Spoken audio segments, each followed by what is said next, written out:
السلام علیکم ورحمۃ اللہ وبرکاتہ نحمدہ ونصلی علی رسولہ الکریم اما بعد فاعوذ باللہ من الشیطان الرجیم بسم اللہ الرحمن الرحیم رب اشرح لی صدری ویسر لی امری واحلل عقدۃ من لسانی یفقہوا قولی اللہم انفعنا بما علمتنا وعلمنا ما ينفعنا وزدنا علما۔ اللہ کے رسول صلی اللہ علیہ وسلم نے فرمایا، من یرید اللہ بہ خیرا یفقہہ فی الدین۔ اللہ سبحانہ و تعالیٰ جس کے ساتھ بھلائی چاہتے ہیں اسے دین کی سمجھ عطا کر دیتے ہیں۔ تو یہ اللہ تعالیٰ کی بہت بڑی رحمت ہے کہ وہ ہمیں دین سے جوڑتا ہے، اس کی محبت عطا کرتا ہے، کیونکہ دین کی محبت اور عقیدت ایک الگ چیز ہے کہ جیسے جتنے بھی لوگ بائی برتھ مسلمان ہوتے ہیں، ماں باپ ان کو دین کی محبت تو دیتے ہیں،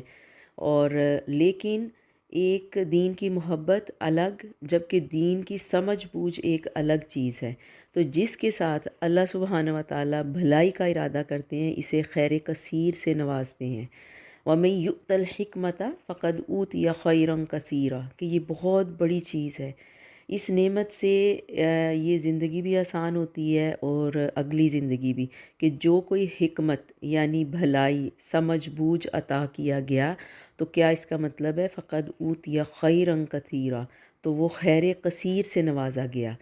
اور لیکن اس خیر کثیر کے لیے کیا ہے کہ انسان کو سخت کوشش محنت کرنا پڑتی ہے، اپنا وقت دینا پڑتا ہے، اس کے لیے علم حاصل کرنا پڑتا ہے۔ اور جیسا کہ آپ جانتے ہیں کہ نبی کریم صلی اللہ علیہ وسلم نے فرمایا کہ جو شخص بھی علم کی طلب میں اپنے گھر سے نکلے، فرشتے اس کے عمل کو پسند کرنے کی وجہ سے اپنے پر پھیلا دیتے ہیں۔ تو کیا معلوم ہوتا ہے کہ علم کی طلب میں اپنا وقت لگانا، اپنی صلاحیتوں کا استعمال کرنا، اور پھر اس کا اجر کیا بتایا کہ فرشتوں جیسی مخلوق ان کے آگے جھکتی اور پر پھیلا دیتی ہے، ان کو عزت دینے، ان کی وقت اور توقیر کے لیے۔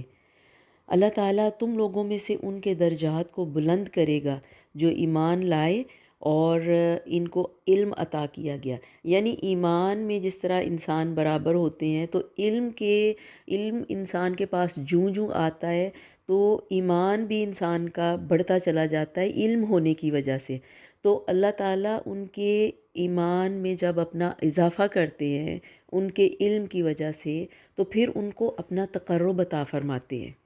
تو سبحان اللہ، جس کو اللہ سبحانہ و تعالیٰ کا تقرب نصیب ہو جائے اس کے لیے دنیا کی زندگی بھی آسان اور آخرت کی بھی۔ تو دراصل یہ عزت، اللہ سبحانہ و تعالیٰ کا تقرب، علم میں بلندی، تقوی، یہ دنیاوی مال و دولت سے نہیں ملتا۔ اصل عزت اور وقار اللہ کے نزدیک اس کا ڈر اور اپنے آپ کو گناہوں سے بچائے رکھنا ہے۔ تو یہی چیز انہی چیزوں کے ساتھ یعنی خوف خدا کے ساتھ، تقوی کے ساتھ انسان کے پاس پھر علم آتا جاتا ہے، اور جب علم آئے اور اس کے اوپر انسان عمل کرے تو ہی وہ اللہ عز و جل کے مقربین، صالحین، صدیقین بندوں میں شامل ہو سکتا ہے۔ تو اللہ تعالی ہمارے اعمال ایسے بنا دے کہ ہمارا ہر عمل ہمیں ان صالحین میں شامل کر دے، آمین۔ تو چلیے 5واں پارہ شروع کرتے ہیں۔ بسم اللہ الرحمن الرحیم۔ والمحصنات من النساء الا ما ملكت ایمانکم کتاب اللہ علیکم وأحل لكم ما وراء ذلكم أن تبتغوا بأموالكم محصنين غير مسافحين فما استمتعتم به منهن فآتوهن أجورهن فريضة ولا جناح عليكم فيما تراضيتم به من بعد الفريضة إن الله كان عليما حكيما۔ اور شادی شدہ عورتیں حرام کی گئیں تم پر مگر وہ جو تمہاری ملکیت میں آ جائیں۔ اللہ سبحانہ و تعالیٰ نے یہ احکام تم پر فرض کر دیے ہیں، اور ان عورتوں کے سوا اور عورتیں تمہارے لیے حلال کی گئیں کہ اپنے مال کے مہر سے تم ان سے نکاح کرنا چاہو برے کام سے بچنے کے لیے، نہ کہ شہوت رانی کے لیے۔ اس لیے جن سے تم فائدہ اٹھاؤ انہیں ان کا مقرر کیا ہوا مہر دے دو، اور مہر مقرر ہو جانے کے بعد تم آپس کی رضامندی سے جو طے کر لو اس میں تم پر کوئی گناہ نہیں۔ ان اللہ کان علیما حکیما، بے شک اللہ تعالیٰ علم والا، حکمت والا ہے۔ اب جس طرح چوتھے پارے کے اینڈ میں ہم نے محرمات کی تفصیل کے بارے میں پڑھا، تو یہاں اس تفصیل کے بعد بتا دیا گیا کہ شادی شدہ عورتوں سے کوئی دوسرا شخص نکاح نہیں کر سکتا،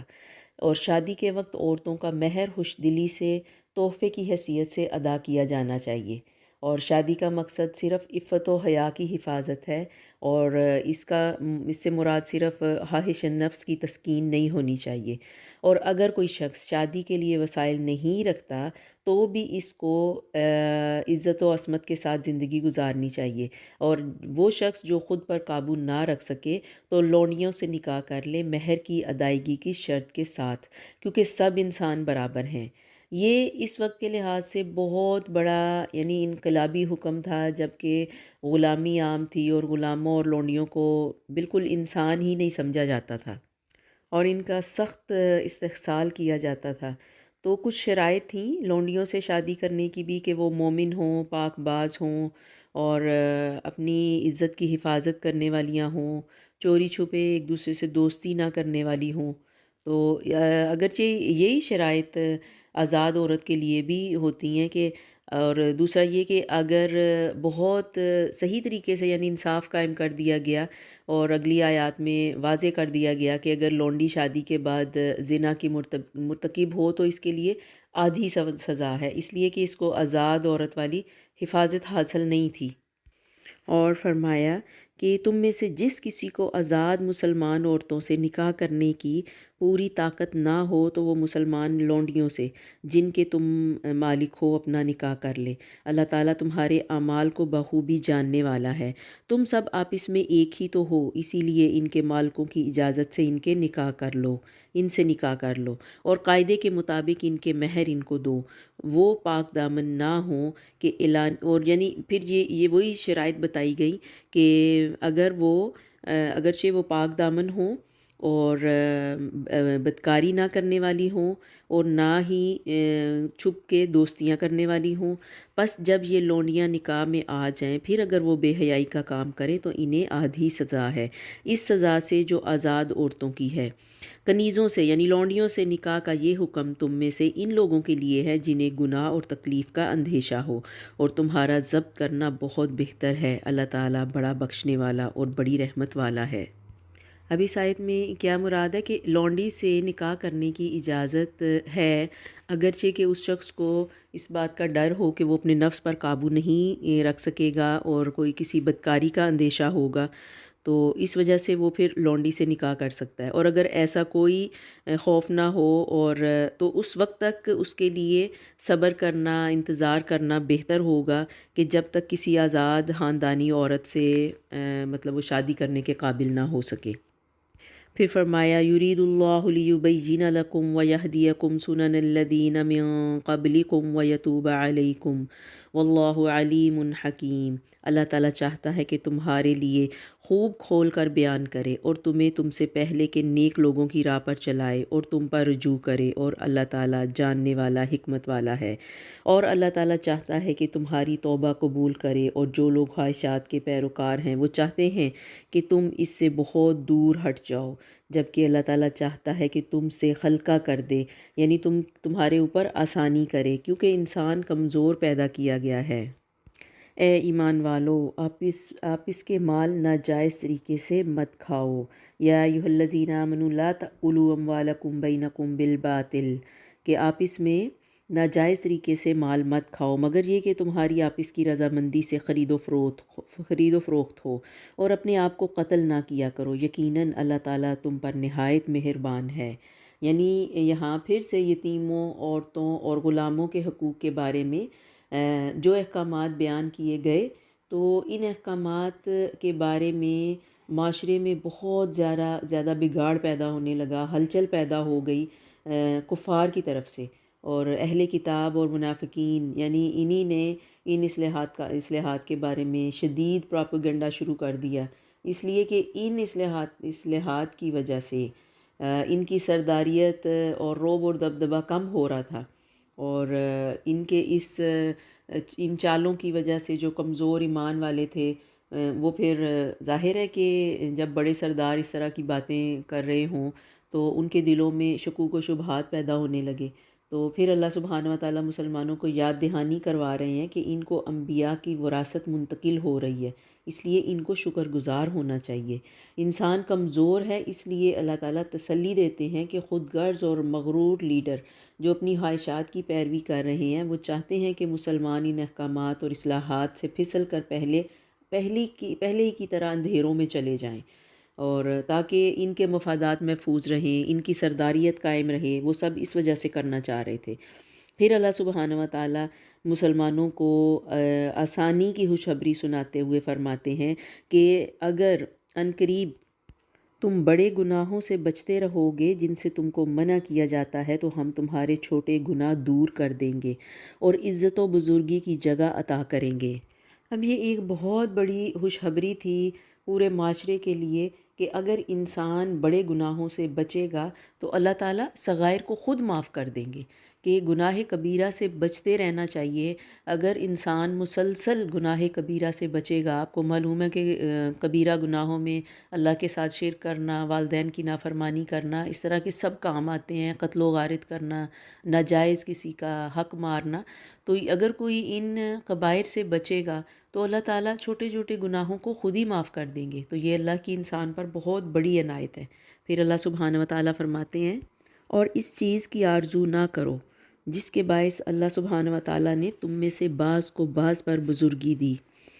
مردوں کا اس میں سے حصہ ہے جو انہوں نے کمایا، اور عورتوں کے لیے اس میں سے حصہ ہے جو انہوں نے کمایا۔ اللہ سے اس کا فضل مانگو، یقیناً اللہ تعالیٰ ہر چیز کا جاننے والا ہے۔ یہ ایک بہت ہی خوبصورت آیت ہے جو ہمیں ان چیزوں میں باہم مقابلے سے روک رہی ہے جو ہمارے اختیار میں نہیں ہے۔ یعنی مردوں اور عورتوں کی فطرت اور صفات بالکل الگ الگ ہیں، مگر دونوں کچھ خصوصیات میں ایک دوسرے پر فوقیت رکھتے ہیں۔ اس آیت کے شان نزول میں بتایا گیا کہ حضرت سلمہ رضی اللہ عنہا نے عرض کیا کہ مرد جہاد میں حصہ لیتے ہیں اور شہادت پاتے ہیں، ہم عورتیں ان فضیلت والے کاموں سے محروم ہیں، ہماری میراث بھی مردوں سے نصف ہے۔ تو اس پر یہ آیت نازل ہوئی کہ اللہ سبحانہ و تعالیٰ کے اس فرمان کا مطلب یہ ہے کہ مردوں کو اللہ تعالیٰ نے جو جسمانی قوت اور طاقت اپنی حکمت اور ارادے کے مطابق عطا کی ہے، جس کی بنیاد پر وہ جہاد بھی کرتے ہیں، دیگر بیرونی کاموں میں بھی حصہ لیتے ہیں، تو یہ ان کے لیے اللہ سبحانہ و تعالیٰ کی طرف سے ایک خاص عطیہ ہے۔ تو اس کو دیکھتے ہوئے عورتوں کو مردانہ صلاحیتوں کے کاموں کی اس طرح سے آرزو نہیں کرنی چاہیے، البتہ اللہ تعالیٰ کی اطاعت اور نیکی کے کاموں میں خوب بڑھ چڑھ کے حصہ لینا چاہیے۔ اسی طرح گھر کے کام کاج، بچوں کی دیکھ بھال، گھر کی حفاظت، اپنی عزت و عصمت کی حفاظت، یہ سب کام عورت کے ذمے اللہ سبحانہ و تعالیٰ کی طرف سے ہیں۔ تو اللہ تعالیٰ سے اس کے فضل کا سوال کرنا چاہیے، یعنی اللہ سے اس کی رحم و کرم طلب کرنی چاہیے، کیونکہ مرد اور عورت کے درمیان یہ صلاحیت اور قوت کار کا جو فرق نمایاں ہے وہ تو قدرت کی طرف سے ایک اٹل حقیقت ہے، اور یہ فرق محض خواہش کرنے سے یا باتیں بنانے سے انسان تبدیل نہیں کر سکتا، بلکہ اس کے بجائے اللہ سبحانہ و تعالیٰ سے یہی بات جو آیت میں بتائی گئی کہ فضل کا سوال کرنا چاہیے، اللہ سے رحم طلب کرنا چاہیے، اور اس کے فیصلوں کے اوپر آمین یعنی الحمدللہ کہنا چاہیے، اور اس کے فیصلوں کو دل کی گہرائیوں سے تسلیم کرنا چاہیے۔ اور دوسری طرف یہ کہ ان چیزوں میں مقابلے کی دھن ہونی چاہیے، مقابلے کی رغبت ہونی چاہیے کہ جو ہمارے اختیار میں ہیں، یعنی جو ہمارے اختیار میں نہیں ہیں ان میں مقابلہ کرنے کی کوشش نہیں کرنی چاہیے، کہ جو اللہ کے فیصلے ہیں ان کے اوپر اپنی مرضی یا اپنی حکمرانی نہیں کرنی چاہیے، نعوذ باللہ۔ جبکہ وہ چیزیں کہ جو ہمارے اختیار میں ہیں، مثلا نیکی، تقوی، احسان، اخلاص اور اپنی فطری صلاحیتوں کو نشو و نما دینا، تو ہمیں ان چیزوں کے پیچھے یعنی عورتوں کو ان چیزوں کے پیچھے اپنی توانائیاں ضائع کرنی چاہیے بنسبت اس کے کہ ہم لا حاصل کے پیچھے بھاگیں۔ کیونکہ یہ تو اللہ سبحانہ و تعالیٰ کے احکامات ہیں جو ہمارے معاشرے، ہمارے گھر خاندان کی بہتری کے لیے وہ بیان فرما رہے ہیں۔ پھر اگلی آیت پہ فرماتے ہیں الرجال قوامون علی النساء بما فضل اللہ بعضهم علی بعض وبما انفقوا من اموالہم، کہ مرد عورتوں پر حاکم ہیں اس وجہ سے کہ اللہ تعالیٰ نے ایک کو دوسرے پر فضیلت دی ہے، اور اس وجہ سے کہ مردوں نے اپنے مال خرچ کیے ہیں۔ بس وہ عورتیں جو نیک بخت ہیں اور خاوند کی عدم موجودگی میں بحفاظت الہی نگہداشت رکھنے والیاں، اور جن عورتوں کی نافرمانی کا تمہیں خوف ہو، انہیں نصیحت کرو، انہیں الگ بستروں پر چھوڑ دو، انہیں مار کی سزا دو، پھر اگر وہ تابع داری کریں تو ان پر کوئی راستہ تلاش نہ کرو، بے شک اللہ تعالیٰ بڑی بلندی اور بڑائی والا ہے۔ اب اس آیت میں اللہ سبحانہ و تعالیٰ نے مرد کی حاکمیت کی دو وجہ بیان کر دی ہیں۔ ایک تو اس کی مردانہ قوت و صلاحیت، اور دوسرا یہ کہ شوہر کو اللہ سبحانہ و تعالیٰ نے گھر کا قوام بنایا، اور یہ ایک بہت بڑی ذمہ داری ہے کہ وہ گھر کا کفیل ہے، اور تمام گھر والوں کی ضروریات پوری کرنا اس کا فرض قرار دیا گیا۔ اس کے ساتھ دنیا اور آخرت میں بیوی بچوں کی فلاح کا بھی ذمہ دار ہے، جبکہ اس کے بالمقابل عورت کو گھر کی ذمہ داری، بچوں کی دیکھ بھال، اپنی عزت و عصمت کی حفاظت کے ساتھ ساتھ دوسرے معاشی جھمیلوں سے اللہ سبحانہ و تعالیٰ نے اس کو دور رکھا۔ اور پھر یہ کہ اگلی آیت میں جیسا کہ ہم نے پڑھا کہ نافرمانی کی صورت میں عورت کو سمجھانے کے لیے سب سے پہلے واعظ و نصیحت کا نمبر ہے، اور پھر اس کے بعد دوسرے نمبر پہ وقتی اور عارضی علیحدگی ہے، جو سمجھدار عورت کے لیے بہت بڑی جیسے نصیحت ہو سکتی ہے، اور اگر اس سے بھی اس کی سمجھ میں بات نہ آئے تو پھر ہلکی سی مار کی اجازت ہے، لیکن یہ مار میں اس کے ساتھ کوئی وحشیانہ یا ظالمانہ سلوک نہیں ہونا چاہیے، جیسا کہ جاہل لوگ پہلے زمانے میں بھی کرتے تھے۔ تو اللہ تعالیٰ اور اس کے رسول نے اس ظلم کی اجازت کسی مرد کو نہیں دی۔ اگر وہ اصلاح کر لے اور پھر راستہ تلاش نہ کرو، یعنی مار پیٹ نہ کرو، تنگ نہ کرو یا طلاق نہ دو، تو گویا طلاق بالکل آخری مرحلہ ہے۔ جب کوئی اور چارہ باقی نہ رہے تو تب دونوں کو علیحدگی کی اجازت ہے۔ تو مرد کے لیے بھی نصیحت کی کہ اس حق کو جو اللہ سبحانہ و تعالیٰ کی طرف سے دیا گیا ہے، اس کو بھی بہت ناجائز طریقے کے ساتھ استعمال نہ کرے، اور پھر چھوٹی چھوٹی سی بات پہ فوراً طلاق کی دھمکی نہ دے، اور اس طرح کرنے سے معاشرے کا کیا، گھر کا کیا، خاندان کا سکون تباہ و برباد ہو جاتا ہے۔ اور پھر اگلی آیت اللہ سبحانہ و تعالیٰ کی عبادت اور انسانوں کے حقوق کی بہترین آیت ہے جو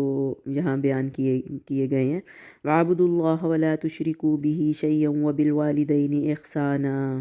اور اللہ کی عبادت کرو، اس کے ساتھ کسی کو شریک نہ کرو، ماں باپ کے ساتھ سلوک و احسان کرو۔ اب یہ درجہ بدرجہ آپ دیکھتے ہیں کہ کیسے اللہ سبحانہ و تعالیٰ نے حقوق بیان کیے ہیں۔ سب سے پہلے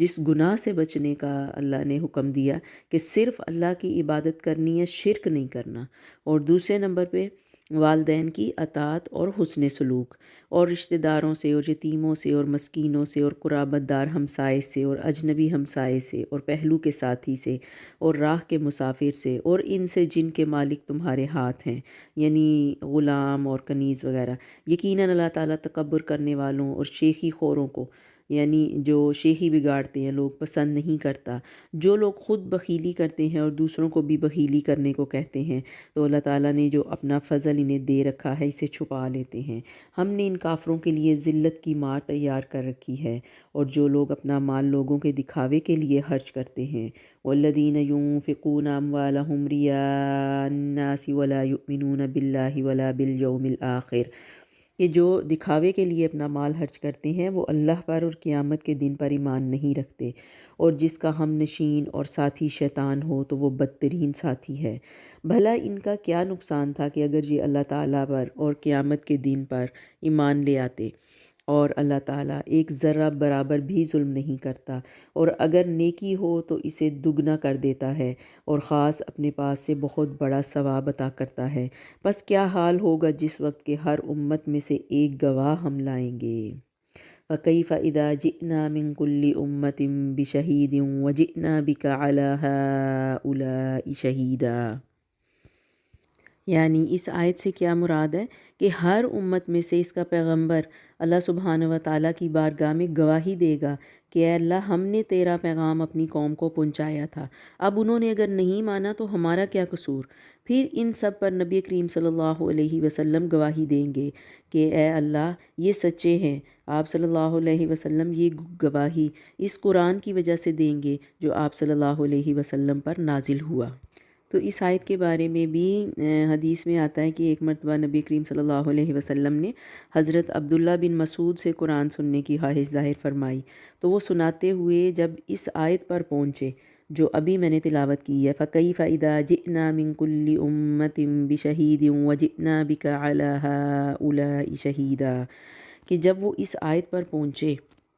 تو آپ صلی اللہ علیہ وسلم نے فرمایا بس اب کافی ہے۔ عبداللہ بن مسعود فرماتے ہیں کہ میں نے دیکھا کہ رسول صلی اللہ علیہ وسلم کی دونوں آنکھوں سے آنسو جاری تھے، کیونکہ جب یہ گواہی پیغمبر دیں گے اپنی اپنی امت کے بارے میں تو یہ سخت مقام ہوگا، اور اس کا تصور ہی انسان کو لرزا دیتا ہے۔ پھر فرمایا یا ایھا الذین آمنوا لا تقربوا الصلاة وانتم سکارى، یعنی اس آیت میں نشے کی ممانعت کا حکم۔ اے ایمان والو، جب تم نشے میں مست ہو نماز کے قریب بھی نہ جاؤ جب تک کہ اپنی بات کو سمجھنے نہ لگو، اور جنابت کی حالت میں جب تک کہ غسل نہ کر لو، اور اگر تم بیمار ہو یا سفر میں ہو یا تم میں سے کوئی قضائے حاجت سے آیا ہو یا تم نے عورتوں سے مباشرت کی ہو اور تمہیں پانی نہ ملے تو پاک مٹی کا ارادہ کرو اور اپنے منہ اور اپنے ہاتھ مل لو۔ یعنی یہ اگر تمہارے پاس پانی نہ ہو، تم پانی نہ پا سکو، سفر کی حالت میں ہو یا پانی تک پہنچنا ممکن نہ ہو، تو پھر تم، یہ تیمم کا حکم ہے کہ تم پھر پاک مٹی کے ساتھ تیمم کرو۔ بے شک اللہ سبحانہ و تعالیٰ معاف کرنے والا بخشنے والا ہے۔ کیا تم نے انہیں نہیں دیکھا جنہیں کتاب کا کچھ حصہ دیا گیا؟ وہ گمراہی خریدتے ہیں اور چاہتے ہیں کہ تم بھی راہ سے بھٹک جاؤ۔ اللہ تعالیٰ تمہارے دشمنوں کو خوب سننے والا ہے، اور اللہ کا دوست ہونا ہی کافی ہے، اور اللہ تعالیٰ کا مددگار ہونا ہی کافی ہے۔ پھر ان اگلی آیات میں یعنی معاشرے کی ترقی اور نشو و نما کے احکام کے بعد جو مسلمانوں کے مخالفین تھے ان کے رد عمل کا ذکر کیا گیا، اور سب سے زیادہ مخالفت کرنے والے یہود اور مدینہ کے امیر ترین لوگ تھے، اور یہود کے کچھ جرائم بیان کر کے ان کو خبردار کیا گیا، اور اللہ سبحانہ و تعالیٰ نے اگلی آیات میں ان کے جرائم اس طرح سے بیان کیے کہ انہوں نے اللہ کی نازل کردہ کتابوں اور صحیفوں میں تحریف کر ڈالی، اور رسول صلی اللہ علیہ وسلم کی موجودگی میں توہین آمیز الفاظ کا استعمال کرتے اور کہتے کہ ہم نے سنا اور نافرمانی کی۔ مشرکین کی طرح شرک اور مشرکانہ رسوم و رواج میں مشغول رہتے، خود کو پاکیزہ اور برگزیدہ سمجھ کر تکبر میں مبتلا تھے اور عربوں کو حقیر سمجھتے، اور اس وجہ سے ہی انہیں حقیر سمجھتے تھے کہ آخری رسول ان میں کیوں آیا ہے۔ جادو ٹونے اور توہمات جیسی حقیر اور فضول دلچسپیوں میں مصروف تھے۔ مشرکین کو مسلمانوں سے بہتر جانتے، حالانکہ مسلمان تو اللہ اور رسولوں کو ماننے والے تھے۔ یہود مسلمانوں سے حسد اور نفرت میں مبتلا تھے کہ آخری نبی ان کی قوم میں کیوں آیا۔ ان کو اپنے صحیفوں کے مطابق معلوم تھا کہ رسول صلی اللہ علیہ وسلم اور اسلام غالب ہوں گے، اور یہ بات ان کے غصے کو اور بھڑکاتی۔ اللہ تعالیٰ مسلمانوں کو خوشخبری دیتے ہیں اور پیشن گوئی فرماتے ہیں کہ اللہ نے اولاد ابراہیم کو کتاب، حکمت اور بڑی حکومت عطا فرما دی ہے۔ اور پھر اس آیت میں بنی اسماعیل کے اچھے لوگوں کو جنہوں نے قرآن و سنت کی پیروی کی ان کو خوشخبری سنائی، اور انکار کرنے والوں کو سخت سزا کی وعید کہ جو لوگ ایمان لائے اور انہوں نے نیک اعمال کیے، ہم عنقریب انہیں ان جنتوں میں لے جائیں گے جن کے نیچے نہریں بہہ رہی ہیں، جن میں وہ ہمیشہ ہمیشہ رہیں گے۔ ان کے لیے وہاں صاف ستھری یعنی پاکیزہ بیویاں ہوں گی، اور ہم انہیں گھنی چھاؤں اور پوری راحت میں لے جائیں گے۔ اللہ تعالیٰ تمہیں تاکیدی حکم دیتا ہے کہ امانت والوں کی امانتیں انہیں پہنچاؤ، اور جب لوگوں کا فیصلہ کرو تو عدل و انصاف سے کرو، یقیناً وہ بہتر چیز ہے جس کی نصیحت تمہیں اللہ سبحانہ و تعالیٰ کر رہا ہے، بے شک اللہ سنتا ہے اور دیکھتا ہے۔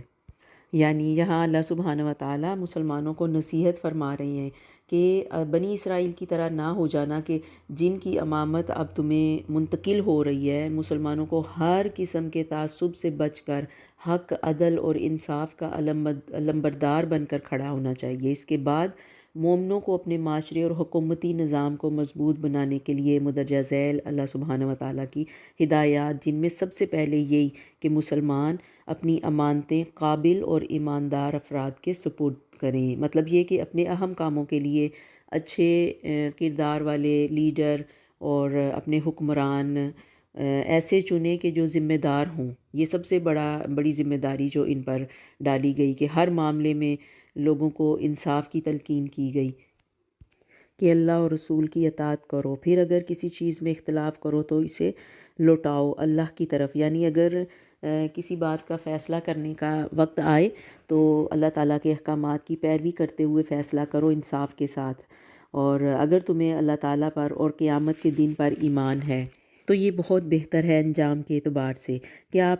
آپ نے انہیں نہیں دیکھا جن کا دعویٰ تو یہ ہے کہ جو کچھ آپ پر اور جو کچھ آپ سے پہلے اتارا گیا اس پر ان کا ایمان ہے، لیکن وہ اپنے فیصلے غیر اللہ کی طرف لے جانا چاہتے ہیں، حالانکہ انہیں حکم دیا گیا ہے کہ شیطان کا انکار کریں۔ شیطان تو یہ چاہتا ہے کہ انہیں بہکا کر دور کر دے ان سے۔ جب کبھی کہا جائے کہ اللہ کے نازل کردہ کلام کی اور رسول صلی اللہ علیہ وسلم کی طرف آؤ تو آپ دیکھ لیں گے کہ یہ منافق آپ سے منہ پھیر کر رک جاتے ہیں۔ پھر کیا بات ہے کہ جب ان پر ان کے اعمال کے باعث کوئی مصیبت آتی ہے تو پھر یہ آپ کے پاس آ کر اللہ کی قسمیں کھاتے ہیں کہ ہمارا ارادہ تو صرف بھلائی اور میل ملاپ ہی کا تھا۔ یہ وہ لوگ ہیں کہ ان کے دلوں کا بھید اللہ تعالیٰ پر بخوبی روشن ہے۔ آپ ان سے چشم پوشی کیجئے، انہیں نصیحت کرتے رہیے، انہیں وہ بات کہیے جو ان کے دلوں میں گھر کرنے والی ہو۔ ہم نے ہر رسول کو صرف اسی لیے بھیجا کہ اللہ کے حکم سے اس کی فرما برداری کی جائے۔ اگر یہ لوگ جب انہوں نے اپنی جانوں پر ظلم کیا تھا تیرے پاس آ جاتے اور اللہ سے استغفار کرتے اور رسول بھی ان کے لیے استغفار کرتے تو یقیناً یہ لوگ اللہ تعالیٰ کو معاف کرنے والا اور مہربان پاتے۔ پھر فرمایا فَلَا وَرَبِّكَ لَا يُؤْمِنُونَ حَتَّى يُحَكِّمُوكَ فِي مَا شَجَرَ بَيْنَهُمْ،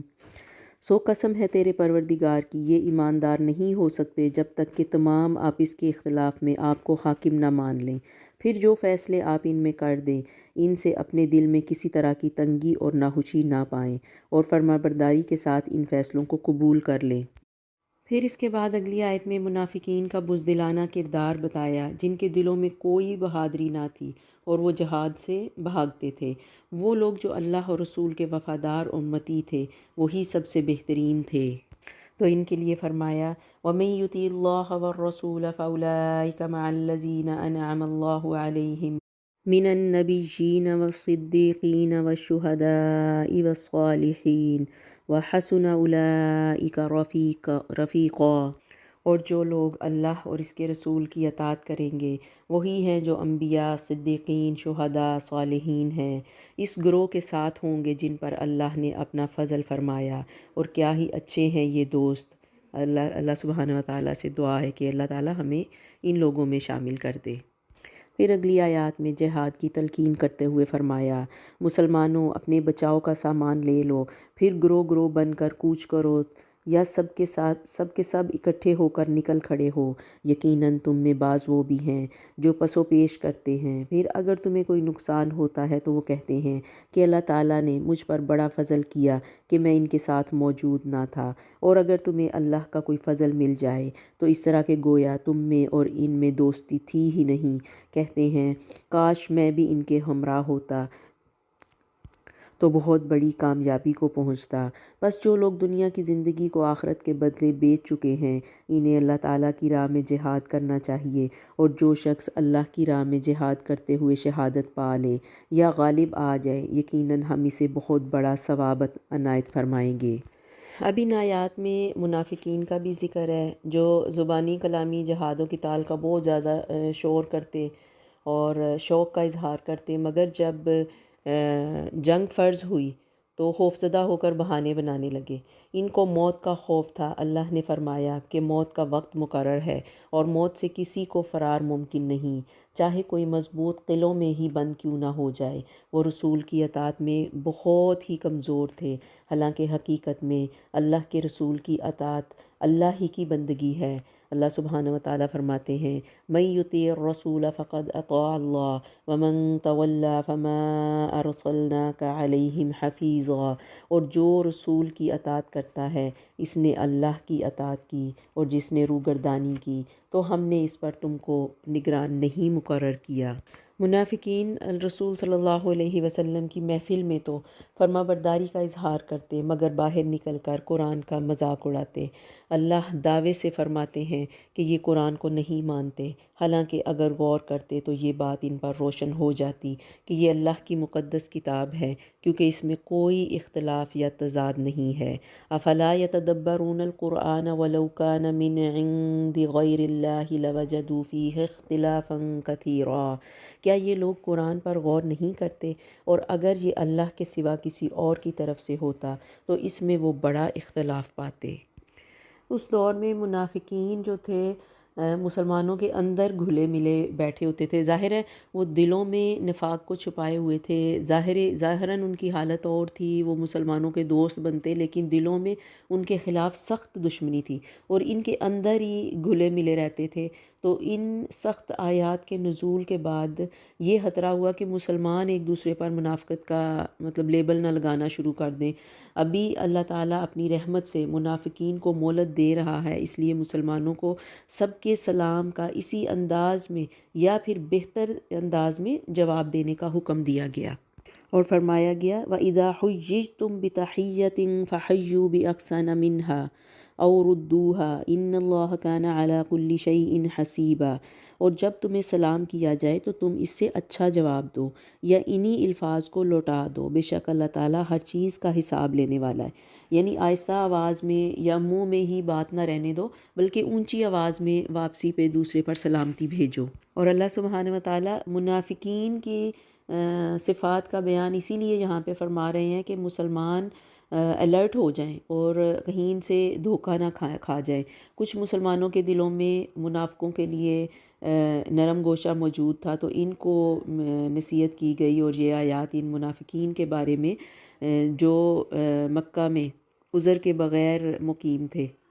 یعنی انہوں نے بہانے بناتے ہوئے ہجرت نہیں کی تھی، مسلمانوں کا ساتھ نہیں دیا تھا، تو مومنوں کو ان سے دوستی کرنے سے روکا گیا کہ اگر وہ کفار کے ساتھ میدان جنگ میں آئیں تو ان سے لڑنے کا حکم دیا گیا۔ یعنی منافقین جو ظاہراً مسلمان تھے، اور اگر مسلمانوں کو یہ پتہ چل جائے کہ یہ منافق ہیں، یہ دلوں میں ہمارے لیے دشمنی لیے بیٹھے ہیں، تو اگر ان کے ساتھ جنگ کرنی پڑے، یہ میدان جنگ میں آ جائیں، تو پھر ان سے اللہ سبحانہ و تعالیٰ نے لڑنے کا حکم دے دیا۔ اور پھر یہ کہ مومن کے قتل کی سزا، یعنی اگر کوئی کسی مومن کو جان بوجھ کے قتل کرے اس کی سزا الگ ہے، اور اگر کوئی غلطی سے ایسا ہو جائے تو اس کی سزا الگ بتائی گئی۔ اور فرمایا کہ جو کوئی کسی مومن کو قصداً قتل کر ڈالے، یعنی جان بوجھ کے قتل کرے، اس کی سزا دوزخ ہے، جس میں وہ ہمیشہ رہے گا، اس پر اللہ تعالیٰ کا غضب ہے، اس پر اللہ نے لعنت بھیجی ہے، اور اس کے لیے بہت بڑا عذاب تیار کر رکھا ہے۔ اے ایمان والو، جب تم اللہ کی راہ میں جا رہے ہو تو تحقیق کر لیا کرو، اور جو تم سے سلام کرے تو تم اسے یہ نہ کہہ دو کہ تم ایمان والے نہیں ہو۔ تم دنیاوی زندگی کے مال کے پیچھے پڑے ہو، جبکہ اللہ کے پاس بہت سی غنیمتیں ہیں، تمہارے لیے بہت سے مال ہیں۔ پہلے تم بھی ایسے ہی تھے، پھر اللہ نے تم پر احسان کیا، لہٰذا تم ضرور تحقیق اور تفتیش کر لیا کرو، بے شک اللہ تعالیٰ تمہارے اعمال سے باخبر ہے۔ اپنی جانوں اور مالوں سے اللہ کی راہ میں جہاد کرنے والے مومن اور بغیر عذر کے بیٹھ رہنے والے مومن برابر نہیں ہیں۔ یعنی کچھ لوگ عذر کے ساتھ، یعنی انہیں واقعی کوئی تکلیف تھی تو وہ اگر جنگ میں جانے سے انکار کریں، اور کچھ جان بوجھ کے جو بہانے بناتے ہیں، تو یہ دونوں طرح کے مسلمان برابر نہیں ہیں۔ بے شک اللہ سبحانہ و تعالیٰ تمہارے اعمال سے باخبر ہے۔ پھر اگلی آیات میں جنگ کے میدان میں نماز کے احکام، یعنی نماز اتنی اہم ہے کہ حالت جنگ میں بھی ضروری ہے کہ جنگ کے دوران جس طرح انسان کے جذبات بے قابو ہو سکتے ہیں، لوگ بہت آسانی سے حدود توڑ کر زیادتی کر سکتے ہیں، تو نماز اللہ اور بندے کے درمیان رسی ہے، اور اس کو یاد دہانی کرائی گئی کہ وہ اللہ کی خاطر لڑ رہا ہے، تو اس لیے جنگ کے دوران بھی جنگ روک کے نماز پڑھنے کا حکم دیا گیا۔ اور فرمایا کہ جب تم ان میں ہو اور ان کے لیے نماز کھڑی کرو تو چاہیے کہ ان کی ایک جماعت تمہارے ساتھ اپنے ہتھیار لیے کھڑی ہو، پھر جب یہ سجدہ کر چکیں تو یہ ہٹ کر تمہارے پیچھے آ جائیں، اور وہ دوسری جماعت جس نے نماز نہیں پڑھی وہ آگے آ جائے اور تمہارے ساتھ نماز ادا کرے اور اپنا بچاؤ اور اپنے ہتھیار لیے رہیں۔ کافر چاہتے ہیں کہ کسی طرح تم اپنے ہتھیاروں اور اپنے سامان سے بے خبر ہو جاؤ تو وہ تم پر اچانک حملہ کر دیں۔ ہاں، اپنے ہتھیار اتار رکھنے میں اس وقت تم پر کوئی گناہ نہیں جب کہ تمہیں تکلیف ہو، یا بوجہ بارش کے یا بسبب بیمار ہو جانے کے، اور اپنے بچاؤ کی چیزیں ساتھ لیے رہو۔ اللہ تعالیٰ نے منکروں کے لیے ذلت کی مار تیار کر رکھی ہے۔ پھر جب تم نماز ادا کر چکو تو اٹھتے بیٹھتے اور لیٹتے اللہ کا ذکر کرتے رہو، اور جب اطمینان پاؤ تو نماز قائم کرو۔ ان الصلاۃ کانت علی المؤمنین کتابا موقوتا، یقیناً نماز مومنوں پر مقررہ وقتوں پر فرض ہے۔ لوگوں کا پیچھا کرنے سے دل ہار کے بیٹھ نہ رہو، اگر تمہیں بے آرامی ہوتی ہے تو انہیں بھی تمہاری طرح بے آرامی ہوتی ہے، اور تم اللہ تعالیٰ سے وہ امیدیں رکھتے ہو جو امیدیں انہیں نہیں ہیں، یعنی تم اللہ سے اجر کی امید رکھتے ہو، تو ان کے دلوں میں تو وہ بھی نہیں ہے، انہیں کوئی ایسی امید نہیں ہے، تو تمہیں اس اجر کی امید اللہ سبحانہ و تعالیٰ سے اس صورت میں ہے کہ آخرت میں تم جو کچھ بھی ابھی کر رہے ہو اس کا انعام پاؤ گے، جبکہ ان منافقوں اور ان کافروں کے دلوں میں تو ایسی بھی کوئی امید نہیں ہے۔ اللہ تعالیٰ دانا اور حکیم ہے، یقیناً ہم نے تمہاری طرف حق کے ساتھ اپنی کتاب نازل فرمائی ہے تاکہ تم لوگوں میں اس چیز کے مطابق فیصلہ کرو جس سے اللہ نے تم کو شناسا کیا ہے، اور خیانت کرنے والوں کے حمایتی نہ بنو، اور اللہ سے بخشش مانگو، بے شک اللہ تعالیٰ بخشش کرنے والا مہربانی کرنے والا ہے۔ یعنی اللہ سبحانہ و تعالیٰ نے نبی کریم صلی اللہ علیہ وسلم کو منافقین کی چالوں سے بچایا جو آپ کو غلط راستے کی طرف مائل کرنے کی شدید کوششیں کرتے تھے، مگر حقیقت میں انہوں نے خود کو گمراہ کیا اور پیغمبر کو کوئی نقصان نہ پہنچا سکے۔ اس کے بعد منافقین کی کچھ سازشوں اور رازوں سے اگلی آیت میں پردہ اٹھایا گیا اور فرمایا لا خیر فی کثیر من نجواہم الا من امر بصدقۃ او معروف او اصلاح بین الناس ومن يفعل ذلك ابتغاء مرضات اللہ فسوف نؤتیہ اجرا عظیما، کہ ان کے اکثر مصلحتی مشورے بغیر کسی بھلائی کے ہیں۔ ہاں، بھلائی ان کے اس مشورے میں ہے جو خیرات کا یا نیک بات کا یا لوگوں میں صلح کرانے کا حکم کرے، اور جو شخص صرف اللہ کی رضامندی حاصل کرنے کے ارادے سے یہ کام کرے اسے ہم یقیناً بہت بڑا ثواب دیں گے۔ اور جو لوگ رسول کے خلاف سازشوں کی جسارت کرتے ہیں وہ شیطان کے پیروکار ہیں، یہ اصل میں شرک ہے جو اللہ تعالیٰ کبھی معاف نہیں کرے گا۔ اللہ سبحانہ و تعالیٰ فرماتے ہیں ان اللہ لا یغفر ان یشرک بہ ویغفر ما دون ذلک لمن یشاء ومن یشرک باللہ فقد ضل ضلالا بعیدا، کہ اللہ تعالیٰ بالکل شرک کو پسند نہیں فرماتے، اس چیز کو وہ سخت ناپسند کرتے ہیں کہ اس کے ساتھ شریک مقرر کیا جائے۔ ہاں، شرک کے علاوہ گناہ جس کے چاہے وہ معاف فرما دیتے ہیں، اور اللہ کے ساتھ شریک کرنے والا بہت دور کی گمراہی میں جا پڑتا ہے۔ یہ تو اللہ کو چھوڑ کر صرف عورتوں کو پکارتے ہیں، یہاں عورتوں سے مراد ان کے بت ہیں، اور دوسرا یہ کہ یہاں پہ مراد کیونکہ مشرکین عرب فرشتوں کو اللہ کی بیٹیاں سمجھتے اور انہی کی عبادت کرتے، تو یہ انہی کو یعنی یہاں سے مراد فرشتے بھی ہیں، اور اسی لیے یہ فرمایا گیا کہ یہ اللہ کے سوا عورتوں کو پکارتے ہیں، یعنی یہ فرشتوں کو اللہ کی بیٹیاں سمجھتے ہیں۔ دراصل یہ صرف سرکش شیطان کو پوجتے ہیں جس کی طرف اللہ نے لعنت کی ہے۔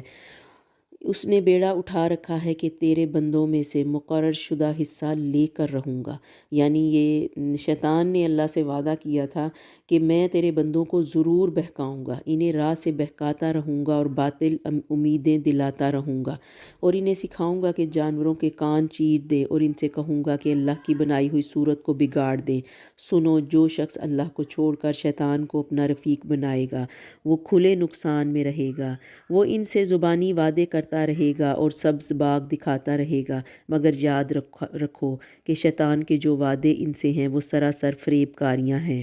یہ وہ لوگ ہیں جن کی جگہ جہنم ہے، جہاں سے انہیں چھٹکارا نہ ملے گا، اور جو ایمان لائیں اور نیک کام کریں ہم انہیں ان جنتوں میں لے جائیں گے جن کے نیچے سے نہریں جاری ہیں، جہاں یہ ہمیشہ ہمیشہ رہیں گے۔ یہ ہے اللہ کا وعدہ جو سراسر سچا ہے، اور کون ہے جو اپنی بات میں اللہ سے زیادہ سچا ہو؟ حقیقت حال نہ تو تمہاری آرزو کے مطابق ہے اور نہ اہل کتاب کی امیدوں پر۔ جو برا کرے گا اس کی سزا پائے گا،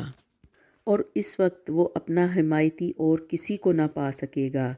جو ایمان والا مرد ہو یا عورت اور وہ نیک اعمال کرے، یقیناً ایسے لوگ جنت میں جائیں گے، اور کھجور کے شگاف کے برابر بھی ان کا حق نہ مارا جائے گا۔ سبحان اللہ! یعنی مرد اور عورت اللہ کے نزدیک بلندی کے مقام پر وہی پہنچ سکتا ہے کہ جس کے نیک اعمال ہوں گے، اور پھر اللہ سبحانہ و تعالیٰ ان کو اس کا اجر ان کے عمل کے مطابق دیں گے۔ اور پھر کھجور کی گٹلی کے اوپر جو چھلکا ہوتا ہے اس کی باریک چھلکے کی مثال دی گئی کہ اس کے برابر بھی کسی کا حق نہیں مارا جائے گا۔ سبحان اللہ! پھر فرمایا وَمَنْ أَحْسَنُ دِينًا مِّمَّنْ أَسْلَمَ وَجْهَهُ لِلَّهِ وَهُوَ مُحْسِنٌ وَاتَّبَعَ مِلَّةَ إِبْرَاهِيمَ حَنِيفًا وَاتَّخَذَ اللَّهُ إِبْرَاهِيمَ خَلِيلًا۔ با اعتبار دین کے اس سے اچھا کون ہے جو اپنا چہرہ اللہ کے احکام کی طرف کر لے، اور ہو بھی وہ بہت نیک، ساتھ ہی یکسوئی کرنے والے ابراہیم کے دین کی پیروی کر رہا ہو، اور ابراہیم علیہ السلام کو اللہ تعالیٰ نے اپنا دوست بنا لیا۔ وَلِلَّهِ مَا فِي السَّمَاوَاتِ وَمَا فِي الْأَرْضِ وَكَانَ اللَّهُ بِكُلِّ شَيْءٍ مُحِيطًا، اور اللہ کے لیے ہے جو کچھ بھی ہے آسمانوں اور زمین میں، اور اللہ تعالیٰ ہر چیز کو گھیرنے والا ہے۔ پھر فرمایا وَيَسْتَفْتُونَكَ فِي النِّسَاءِ، پھر یہاں عورتوں کے حقوق اور وراثت کے بارے میں کچھ احکام۔ آپ صلی اللہ علیہ وسلم سے عورتوں کے بارے میں حکم دریافت کرتے ہیں۔ آپ کہہ دیجئے کہ خود اللہ سبحانہ و تعالیٰ ان کے بارے میں حکم دے رہا ہے، اور قرآن کی وہ آیتیں جو تم پر ان یتیم لڑکیوں کے بارے میں پڑھی جاتی ہیں جنہیں ان کا مقرر حق تم نہیں دیتے، اور انہیں اپنے نکاح میں لانے کی رغبت رکھتے ہو، اور کمزور بچوں کے بارے میں، اور اس بارے میں یتیموں کی کارگزاری انصاف کے ساتھ کرو۔ تم جو نیک کام کرو بے شک اللہ تعالیٰ اسے پوری طرح جاننے والا ہے۔ اگر کسی عورت کو اپنے شوہر کی بے رخی یا بے پرواہی کا خوف ہو تو دونوں آپس میں جو صلح کر لیں اس میں کوئی گناہ نہیں۔ فرمایا کہ وَالصُّلْحُ خَيْرٌ، کہ صلح بہت بہتر چیز ہے۔ وَأُحْضِرَتِ الْأَنفُسُ الشُّحَّ، اور ہر نفس میں لالچ شامل کر دیا گیا ہے۔ اگر تم اچھا سلوک کرو اور پرہیزگاری کرو تو تم جو کر رہے ہو اس پر اللہ تعالیٰ پوری طرح باخبر ہے۔ تم سے یہ بھی تو کبھی نہ ہو سکے گا کہ اپنی تمام بیویوں میں ہر طرح سے عدل کرو، گو تم اس کی کتنی ہی خواہش و کوشش کر لو، اس لیے بالکل ہی ایک کی طرف مائل ہو کر دوسری کو معلق نہ کر دو، یعنی دوسری کو راستے میں لٹکتا ہوا نہ چھوڑ دو، یعنی نا انصافی نہ کرو ایک کے ساتھ۔ وَإِن تُصْلِحُوا وَتَتَّقُوا فَإِنَّ اللَّهَ كَانَ غَفُورًا رَحِيمًا، اگر تم اصلاح کر لو اور تقوی اختیار کرو تو بے شک اللہ تعالیٰ بڑی مغفرت اور رحمت والا ہے۔ اور اگر میاں بیوی جدا ہو جائیں تو اللہ تعالیٰ اپنی وسعت سے ہر ایک کو بے نیاز کر دے گا۔ یعنی یہ تیسری صورت بیان کی گئی کہ اگر کسی طرح سے بھی نباہ نہ ہو سکے تو پھر طلاق کے ذریعے ایک دوسرے سے علیحدہ ہو جائیں۔